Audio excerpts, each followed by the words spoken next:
नमस्कार। सुबह के 10 बजने वाले इस वक्त के बुलेटिन के साथ हाजिर हूं मैं अनुपम मिश्रा।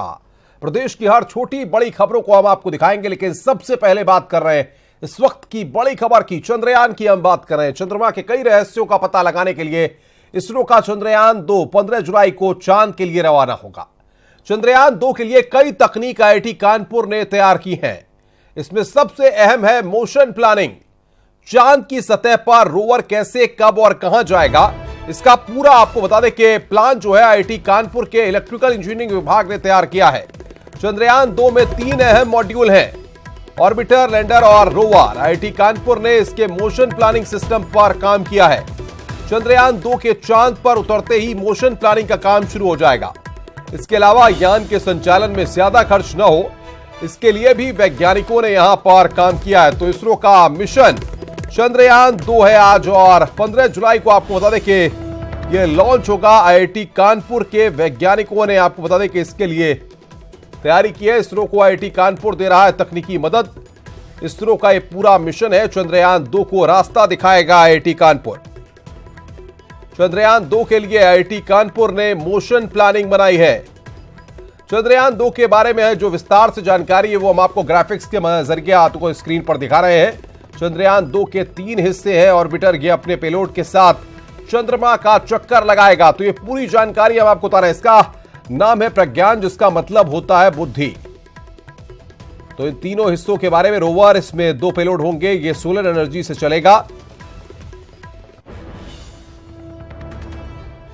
के लिए IIT कानपुर और इसरो का MOU हुआ था 2009 में। एक है structured light based map generation कि लैंडिंग के बाद सरफेस, लूनर सरफेस कैसे है उसका map generation using structured light. और फिर दूसरा वाला जो है पाथ प्लानिंग, लैंडिंग के बाद एक पॉइंट से अगर दूसरा पॉइंट जाना है तो कौन सा पाथ से जाएगा जिसमें एनर्जी कम लगेगा और सेफ रहेगा। तो ये 2 पार्ट हम लोग किए थे 2009-2010 में VSSC त्रिवेंद्रम ISRO के लिए। फिर हम लोग करने के बाद फिर उन लोग को दे दिए थे और टेस्टिंग किए थे। ये जो लूनर रोवर है इधर, इस पर फिजिकल टेस्टिंग किए और फिर इसरो को दे दिए थे।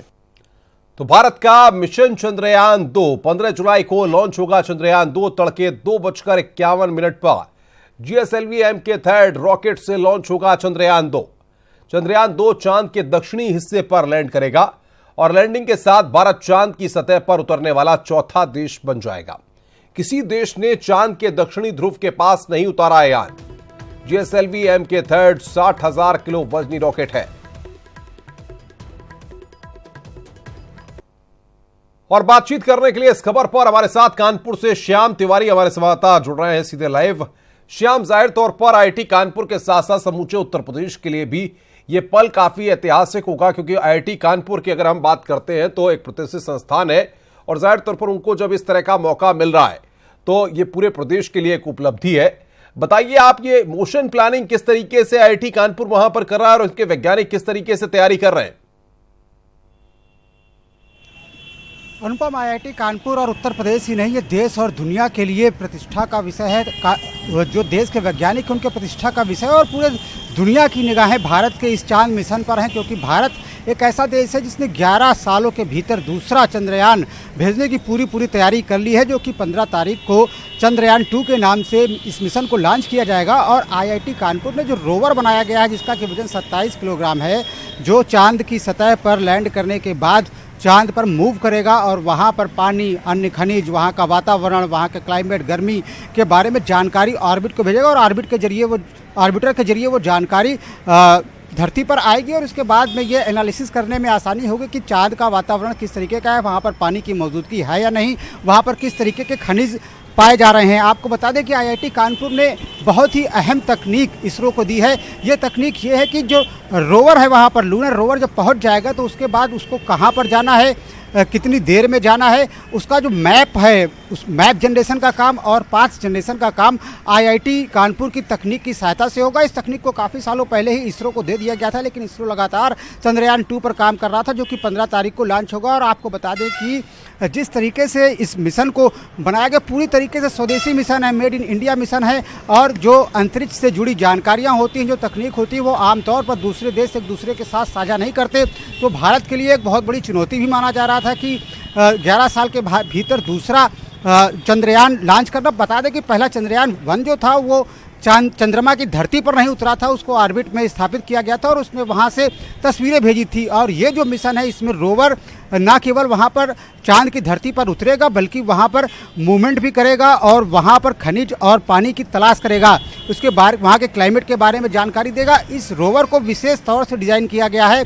आमतौर पर जो रोवर या गाड़ियाँ बनाई जाती हैं उस पर 4 पहिए होते हैं, इसको 6 पहिए लगा करके डिज़ाइन किया गया है। और ये इस तरीके का रोवर है कि जो चांद की रेतीली ज़मीन बताई जाती है, वहाँ पर जो मिट्टी नहीं होती, रेत की नुमा कण होते हैं, उस पर ये चलने में सक्षम होगा। इसके अलावा ये जो पहाड़ है, जिगजैग तरीके का जो रास्ता है, उस पर किस तरीके से चलेगा, इस तकनीक को विशेष तौर पर ध्यान देकर के बनाया गया है कि ये इसको चढ़ने पर दिक्कत ना, क्योंकि एक बार अगर ये रोवर पलट गया तो फिर वो सीधा नहीं हो पाएगा। तो जाहिर तौर पर जो IIT कानपुर का मोशन जनरेशन और पास्ट जनरेशन का काम है, बहुत अहम होने वाला है। जी बिल्कुल बिल्कुल श्याम, लेकिन इन सब के बीच इतना जरूर है कि आम लोगों में भी इसको लेकर क्यूरियोसिटी हो गई है। आम लोग भी अब जानना चाहते हैं कि आखिर इस सब से क्या कुछ होगा। बिल्कुल, आम लोग जिस तरीके से हमारे देश में धारणा है कि चांद को हम लोग मामा कहते हैं और तमाम धारणाएं, चाहे बॉलीवुड हो चाहे आम आदमी हो, सभी चांद को जोड़ करके कहीं ना कहीं कहानी किस्से गढ़ता रहता है और चांद की खूबसूरती को बखान किया जाता है। और कई बार ऐसा कहा गया है, दावा किया गया तमाम तरीके की चांद में कॉलोनियाँ बनाई जा सकती हैं, लेकिन ये अभी तक सिर्फ धारणा है, क्योंकि चांद के बारे में बहुत ज़्यादा जानकारी देश दुनिया के पास नहीं है, केवल कोरी कल्पनाएं हैं। और इन कल्पनाओं में क्या हकीकत है, कितना सच है, क्या वहाँ पर पानी है, क्या वहाँ पर बर्फ़ है, वहाँ का क्लाइमेट किस तरीके का है, किस तरीके की मिट्टी वहाँ पर है, किस तरीके के खनिज वहाँ पर पाए जाते हैं, वो इस तरीके के अनुसंधानों से ही पता चल सकता है कि जब स्पेस मिशन पर, जब चांद के मिशन पर रोवर जाएगा और वहाँ के क्लाइमेट के बारे में जानकारी इकट्ठा करेगा और उसके बाद वहाँ पर रुक करके 55 दिनों तक, आपको बता दें, रोवर वहाँ पर रुकेगा और वहाँ से जानकारियाँ भेजेगा। तो इसके बिहार पर ही जो अवधारणाएँ हैं वो किस तरीके की हैं, वो पुख्ता किस तरीके से हो सकती हैं, आखिर वहाँ की हकीकत क्या है, किस तरीके की लैंड वहाँ पर है, पानी है या नहीं,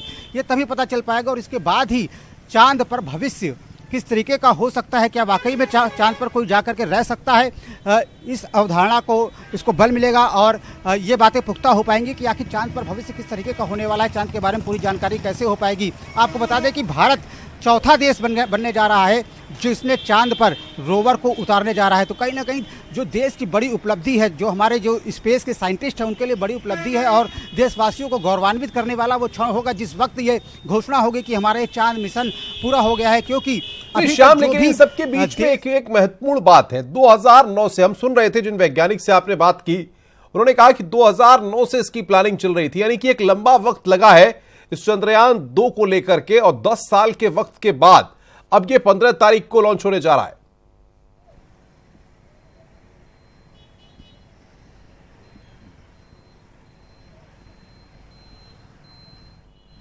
श्याम, आवाज आ रही है आपको मेरी? जी अनुभव, जिस तरीके से 10 साल का वक्त लगा है पूरी प्लानिंग के साथ और पूरी तरीके से स्वदेशी तकनीक है, जिस तरीके से मैंने बताया कि IIT के वैज्ञानिक ने खुद इस बात को कहा था कि ये तकनीक होती है स्पेस साइंस की, उसको एक देश दूसरे देश के साथ साझा नहीं करता है। तो जाहिर तौर पर जिस तरीके से जो हमारे अंतरिक्ष वैज्ञानिक हैं, स्पेस के वैज्ञानिक हैं, उन्होंने जिस तरीके से इसको प्लान किया है, पूरी तरीके से भारत की तकनीक है, किसी विदेशी तकनीक का सहायता नहीं लिया गया। उसमें IIT ने, इसरो ने अपने जो वैज्ञानिक हैं उनकी तकनीकी की मदद से 10 साल के रिसर्च के बाद इस रोवर को, इस लैंडर को, इस ऑर्बिट को इस तरीके से प्लान किया है कि इस मिशन को सक्सेस बनाया जा सके। और क्योंकि ये मिशन देश दुनिया में सबसे सस्ता मिशन है, मतलब अगर रुपयों की बात की जाए तो सबसे सस्ता, सबसे कम लागत में इस रोवर को लॉन्च करके वहाँ पर पहुँचाने और मिशन को कंप्लीट करने की तैयारी की गई है। इसके पहले जो भी मिशन जिन भी देशों में, चाहे अमेरिका हो या दूसरे देश रहे हों, उन्होंने जो भी इस तरीके का मिशन किया है उस पर बहुत भारी खर्चा आया है। तो कहीं ना कहीं जो अंतरिक्ष टेक्नोलॉजी है उस पर अगर भारत का ये मिशन सफल साबित होता है तो बिल्कुल बदल सी जाएगी और भारत के प्रति देश दुनिया का नज़रिया जो है वो भी बदल जाएगा कि स्पेस साइंस के क्षेत्र में भारत का जो दबदबा है वो लगातार बढ़ जाएगा। क्योंकि 10 साल के भीतर दूसरा मिशन लॉन्च करना कोई आसान बात नहीं है। और जब आपको बता दें कि इस बीच में जो फोकस है वो चांद से हट करके मार्स पर रहा है देश दुनिया का, तो भारत का भी फोकस मार्स पर रहा है, मिशन मार्स की तरफ भारत देख रहा था, लेकिन उसके बाद दोबारा भारत ने वापसी मिशन चांद पर की है, मिशन मून पर की है। तो अब 15 तारीख का सभी लोगों को इंतजार है जब ये स्पेस में इस रोवर्स को भेजा जाएगा और उसके बाद जब कुछ दिनों बाद बिल्कुल श्याम, आप नजर बना के रखिए और वैज्ञानिकों के साथ अगर बातचीत आपकी होती रहे तो और वो जो जानकारियां अपडेट्स आपको देते रहे उनको हम दर्शकों तक सबसे पहले पहुंचाते रहेंगे। तो श्याम तिवारी हमारे संवाददाता बता रहे हैं 15 तारीख का दिन जाहिर तौर पर अहम है। चंद्रयान 2 के बारे में जो इन्फॉर्मेशन है वो भी हम आपको लगातार अपनी टेलीविजन स्क्रीन पर लगातार दिखा रहे हैं।